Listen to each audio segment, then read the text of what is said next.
ರಾಕ್ಲೈನ್ ವೆಂಕಟೇಶ್ ಅವರು ನನ್ನ ಜೊತೆಗಿದ್ದಾರೆ. ಸೊ ಅವ್ರನ್ನ ಮಾತಾಡಿಸ್ತೀನಿ. ಸರ್, ಈಗ ಸಾಕಷ್ಟು ಸಂಖ್ಯೆಯಲ್ಲಿ ಜನರು ಬಂದಿದ್ದಾರೆ, ಏನ್ ಹೇಳ್ತಾ ಇದ್ದಾರೆ ಈ ಬೆಂಬಲಕ್ಕೆ? ಅದೇ ಅವರ ಅಭಿಪ್ರಾಯ ಸೂಚಕ್ಕೆ ಬಂದಿದ್ದಾರೆ. ಎಲ್ಲರಿಗೂ ಗೊತ್ತಿರೋ ವಿಷಯ, ಮಂಡ್ಯ ಅಂದರೆ ಅಂಬರೀಷ್ ಅವರು ಲಾಸ್ಟ್ ಟೈಮ್ ಎಲೆಕ್ಷನಲ್ಲಿ ಯಾವ ರೀತಿ ಜನ ಸ್ಪಂದಿಸೋದು ನಿಮಗೆಲ್ಲ ಗೊತ್ತಿದೆ. ಅವ್ರಿಗೆಲ್ಲ ಬೇಸರ ಆಗಿದೆ ಈ ಸಿಚುಯೇಷನ್ ನೋಡಿ. ಸೊ ಅವರವ್ರ ಅಭಿಪ್ರಾಯನ ವ್ಯಕ್ತಪಡಿಸೋಕೆ ಬಂದಿದ್ದಾರೆ. ನೋಡೋಣ ಏನೇನು ಮಾತಾಡ್ತಾರೆ. ಬೆಂಬಲಿಗರಿಗೆಲ್ಲ ಒಂದು ನಿರೀಕ್ಷೆ ಇತ್ತು ತಮಗೆ ಟಿಕೆಟ್ಸ್ ಕೊಡ್ತಾರೆ ಅಂತ. ಎಲ್ಲ ಒಂದ್ ಕಡೆ ಬಿಜೆಪಿ ನಡುನೀರಲ್ಲಿ ಕೈ ಬಿಡ್ತು ಅಂತ ಅನ್ಸತ್ತಾ? ಇಲ್ಲ, ಅದಕ್ಕೆ ತಾನೇ ಬಂದಿರೋದು. ಅವ್ರ ಅಭಿಪ್ರಾಯ ಸೂಚಿಕೆ ಬಂದಿದ್ದಾರೆ.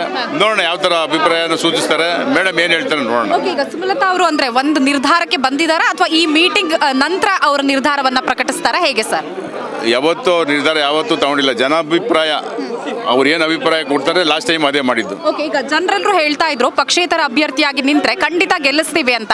ಸೊ ಏನಾಗುತ್ತೆ ಸರ್ ನೆಕ್ಸ್ಟ್ ಆಗ? ಮುಂದೆ ನೋಡಬೇಕು ಅವ್ರು ಏನು ಹೇಳ್ತಾರೆ, ಹೇಳಿ ಮೇಡಮ್ ಯಾವ ಥರ ತೀರ್ಮಾನ ತಗೋತಾರೋ. ಇವತ್ತೇ ನಿರ್ಧಾರ ಪ್ರಕಟ ಆಗುತ್ತಾ ಅಥವಾ ಮಂಡ್ಯದಲ್ಲಿ ಮತ್ತೊಂದು ಸಭೆಯನ್ನ ಮಾಡ್ತಾರಾ, ಹೇಗೆ ಸರ್? ಮಂಡ್ಯದಲ್ಲಿ ಸಭೆ ಮಾಡೇ ಮಾಡ್ತಾರೆ, ತೀರ್ಮಾನ ಮೇಡಮ್ ತಗೋತಾರೆ ಅಷ್ಟೇ. Okay sir, thank you. ಜನ ಪ್ರತಿದಿನ ಟೈಮ್ ಸರಿಯಾಗಿ ಊಟ ಮಾಡ್ತಾರೋ ಬಿಡ್ತಾರೋ, ಆದರೆ ಪೊಲಿಟಿಕಲ್ ಟ್ರೆಂಡ್ ಏನಿದೆ ಅಂತ ಪ್ರತಿದಿನ ಪ್ರತಿ ಕ್ಷಣ ಕಾಯ್ತಿರ್ತಾರೆ. ಕರ್ನಾಟಕದ ಅಖಾಡದಲ್ಲಿ ಯಾವ ಅಭ್ಯರ್ಥಿ ಅಬ್ಬರಿಸಿದ್ರು ಮತ್ಯಾವ ಅಭ್ಯರ್ಥಿ ತತ್ತರಿಸಿದ್ರು ಅಂತ ನೋಡೋಕೆ ಕಾತರದಿಂದ ಕಾಯ್ತಿರ್ತಾರೆ. 28 ಕ್ಷೇತ್ರಗಳ ಪ್ರತಿದಿನದ ಪಬ್ಲಿಕ್ ಪಲ್ಸ್ ಏನು, ಪ್ರಚಾರದಲ್ಲಿ ಯಾರ ಮುಂದೆ ಯಾರ ಹಿಂದೆ ಎಲ್ಲ ಮಾಹಿತಿಯನ್ನ ನಾವು ಕೊಡ್ತೇವೆ.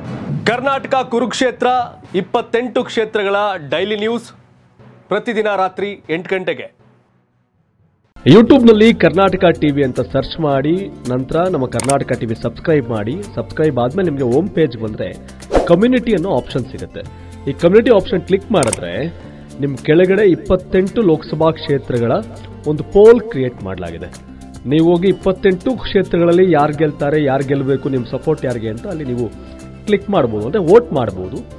ಇಲ್ಲೇನು ವೋಟಿಂಗ್ ಆಗುತ್ತೆ ನಾವು ಪ್ರತಿದಿನ ನಾವು ನ್ಯೂಸಲ್ಲಿ ನಿಮಗೆ ಅಪ್ಡೇಟ್ ಮಾಡ್ತಿರ್ತೀವಿ. ಇದು ಮತದಾನದ ದಿನದವರೆಗೂ ಕೂಡ ಈ ಪೋಲಿಂಗ್ ಓಪನ್ ಇರುತ್ತೆ.